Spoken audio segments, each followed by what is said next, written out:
दोस्तों, कैसे हैं आप सब। मैं प्रवीण फिर से हाजिर हूं एक और नई नवेली कहानी के साथ। उम्मीद करता हूं कहानी आपको बहुत पसंद आएगी। तो देर किस बात की, चलिए शुरू करते हैं। एक लड़की जो शादी नहीं करना चाहती। एक बार की बात है कि एक गांव में लाला राम नाम का एक आदमी अपनी पत्नी के साथ रहता था। वे बहुत अमीर थे। उनके पास कई एकड़ जमीन थी, बहुत सारे नौकर चाकर थे और उनके बहुत सारे दोस्त थे, पर उनके कोई बच्चा नहीं था। वे रोज भगवान से प्रार्थना करते कि उनके एक बच्चा हो जाए। आखिर एक दिन भगवान ने उनकी प्रार्थना सुन ली और समय आने पर उनके एक सुंदर सी बेटी हुई। क्योंकि पति पत्नी बहुत अमीर थे, इसलिए उन्होंने अपनी बेटी को बहुत लाड़ प्यार से पाला। उन्होंने उसको वह सब कुछ दिया जो वह चाहती थी।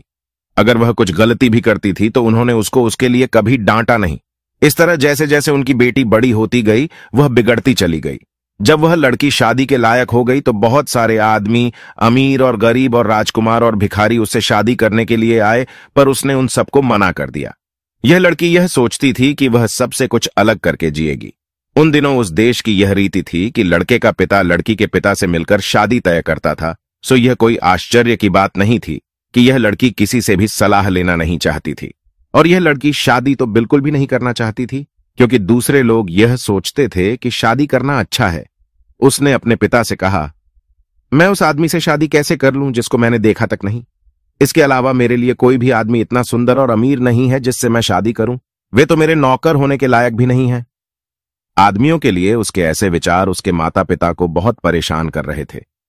उन्होंने उसके विचार बदलने की कोशिश भी की, पर उसने उनकी एक न सुनी, क्योंकि उसने किसी की सलाह लेनी और माननी तो सीखी ही नहीं थी। वह तो बस अपने ही मन की करती थी।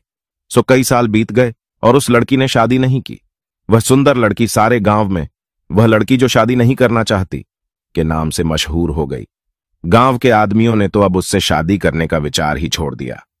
सारे गांव में अब उसकी सुंदरता की बजाय उसके इसी बर्ताव के चर्चे होने लगे कि वह शादी नहीं करना चाहती।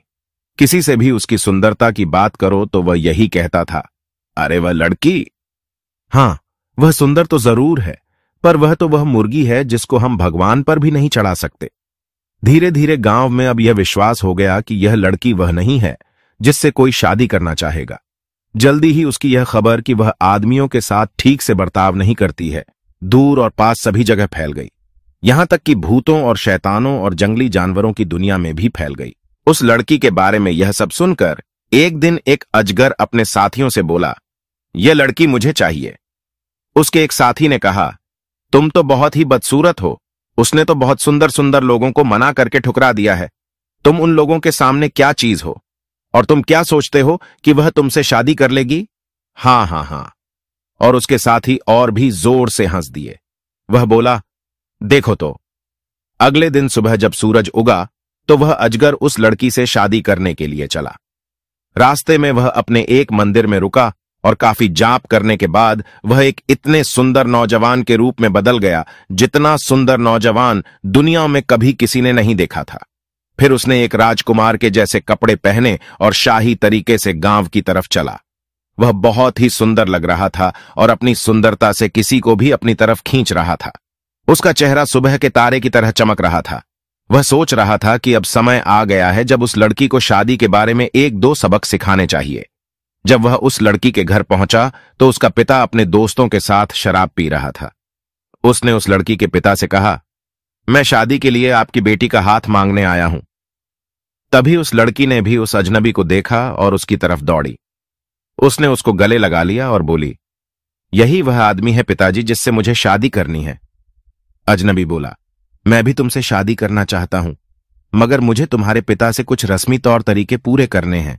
फिर मैं अपने घर के कुछ लोगों को बुलाऊंगा और उसके बाद हम शादी कर लेंगे।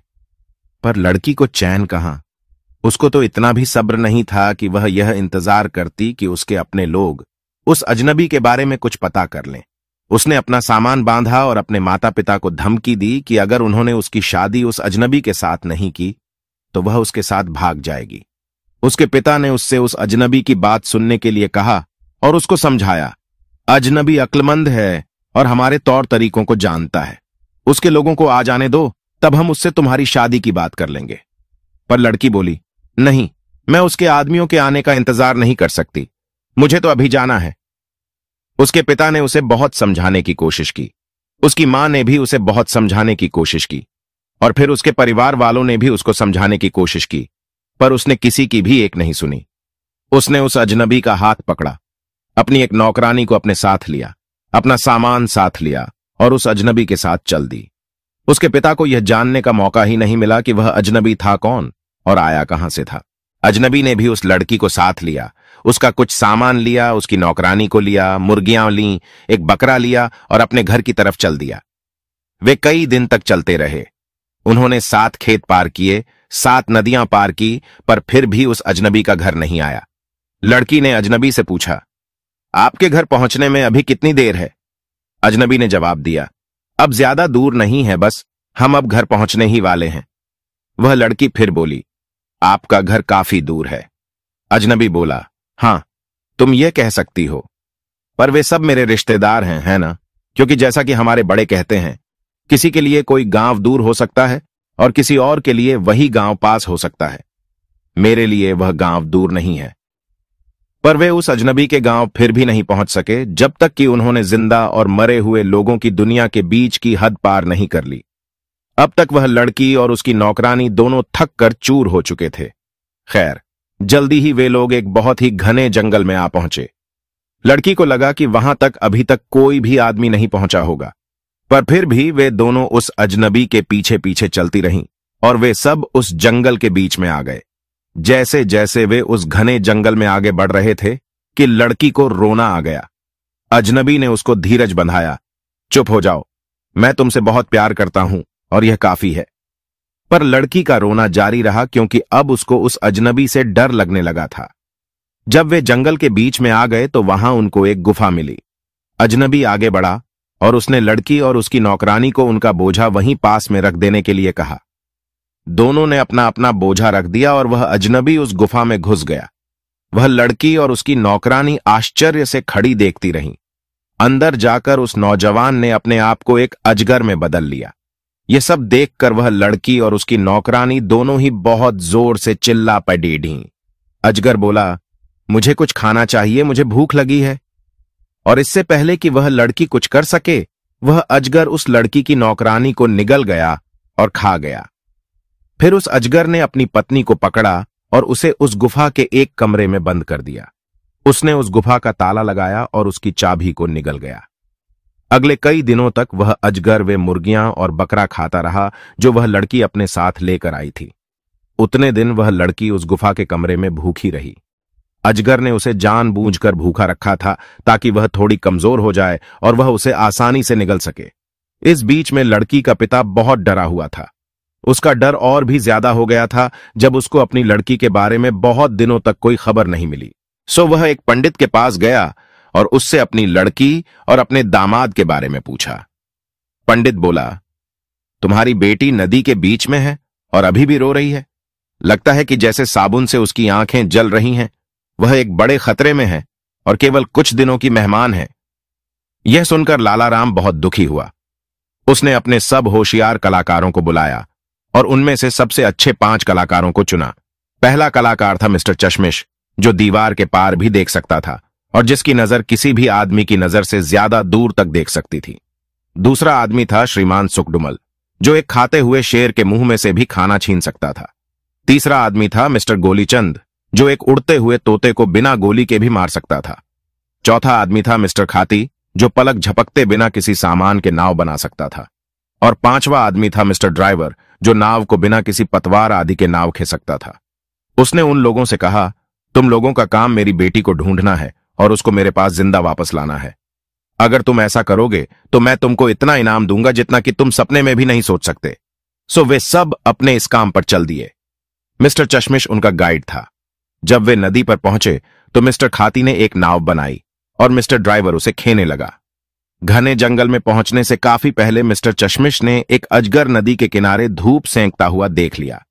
आगे देखने पर उसको एक लड़की एक गुफा के कोने में बैठी हुई दिखाई दे गई, जहां वह ताले में बंद थी और उसकी चाबी उस अजगर के पेट में थी। अब श्रीमान सुखडुमल का काम था। जब अजगर ने करवट बदली तो वह श्रीमान सुखडुमल के असर से जम सा गया, जैसे किसी ने उसके ऊपर कोई जादू डाल दिया हो। श्रीमान सुखडुमल ने अजगर का मुंह खोला और उसके पेट में से उस गुफा के कमरे की चाबी निकाल ली गुफा के उस कमरे को खोला, लड़की को बाहर निकाला और वह चाबी फिर से अजगर के पेट में डाल दी। यह सब उसने अजगर के हिलने से पहले ही कर दिया। लोगों ने उस लड़की को नाव में बिठाया और मिस्टर ड्राइवर नाव खेकर उसे आदमियों की दुनिया की तरफ लेकर चल दिया। जब अजगर अपनी नींद से जागा तो वह लड़की को खाने के लिए गुफा की तरफ चल दिया। वहां जाकर उसने उस लड़की को ढूंढा तो वह लड़की तो उसको कहीं दिखाई नहीं दी। लड़की को वहां न देखकर वह बहुत गुस्सा हो गया और गुस्से में भरकर उसने गुफा का बहुत बड़ा हिस्सा तोड़ फोड़ दिया।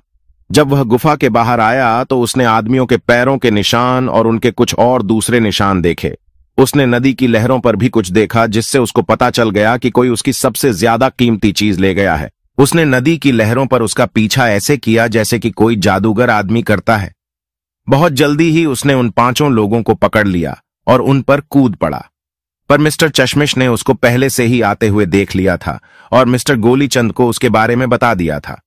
मिस्टर गोलीचंद ने उसको मारने की कोशिश की, पर जब तक मिस्टर गोलीचंद ने उसको मारा तब तक अजगर ने नाव को सैकड़ों टुकड़ों में तोड़ दिया। उसका यह नाव को तोड़ना उन आदमियों के लिए बहुत ही घातक था और जब तक कि मिस्टर खाती ने दूसरी नाव नहीं बना ली तब तक सारे लोग पानी में तैरते रहे। उसके बाद मिस्टर ड्राइवर उस नई नाव को खेकर आदमियों की दुनिया में ले आया। जब वे लोग लड़की को लेकर वापस आ गए तो लाला राम ने उन सबको बहुत इनाम दिया। अब उनमें से हर एक अपने लिए सबसे ज्यादा इनाम रखना चाहता था। मिस्टर चश्मिश बोला, अगर मैं ना होता तो सबसे पहले तो हमें वह लड़की ही दिखाई नहीं देती।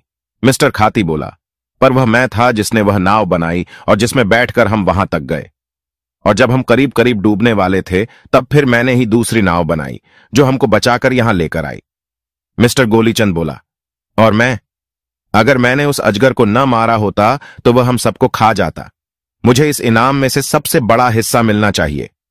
श्रीमान सुखडुमल बोला, यह मत भूलो कि मैंने अपनी जिंदगी दांव पर लगाकर उस अजगर के पेट से चाबी निकाली और उस लड़की को उस गुफा से बाहर निकाल कर लाया। अगर मैं यह सब नहीं करता तो आज हम यहां बैठकर इस इनाम पर नहीं लड़ रहे होते।